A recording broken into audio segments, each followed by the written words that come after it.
आज होता रविवार आणि आम्हाला जायचं होतं डी-मार्टला. पण आमचं एक पार्सल येणार होतं, सो त्याची वाट पाहत पाहत रात्री शेवटी 8 वाजता कंटाळून आम्ही डी-मार्टला निघून गेलो. आम्ही जस्ट डी-मार्टमध्ये एंटर केलं आणि आम्हाला पार्सलवाल्याचा कॉल आला की मी तुमच्या लोकेशनला येऊन थांबलो आहे.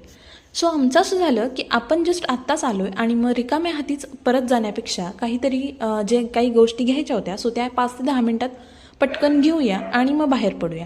सो त्या 5 ते 10 मिनटात म्हणता म्हणता अर्धा तास गेला आणि त्या सगळ्या गोष्टी काही घ्यायच्या होत्या त्या घेतल्या आणि बरोबर बाहेर पडलो. पण बाहेर पडताच खूप जोराचा पाऊस येत होता आणि त्यात आम्हाला पार्सलवाल्याचे कॉलवर कॉल येत होते, कारण तो आमच्या घराखाली येऊन उभा होता एवढ्या पावसात.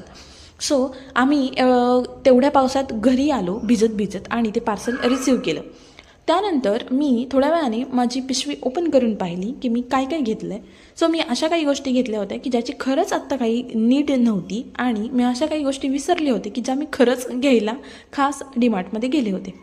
सो असा सगळा गोंधळ उडाला. दुसरी गंमत म्हणजे आज आषाढी एकादशी असल्यामुळे आम्हाला विठ्ठल रखुमाईच्या मंदिरामध्ये दर्शनासाठी जायचं होतं. सो येता येता आम्ही दर्शनासाठी जाणार होतो, पण पावसामुळे आणि पार्सलवाला आमची वेट करत खाली थांबला होता. सो त्यासाठी आम्ही पटकन तसंच दर्शनाला न जाता डायरेक्टली घरी आलो.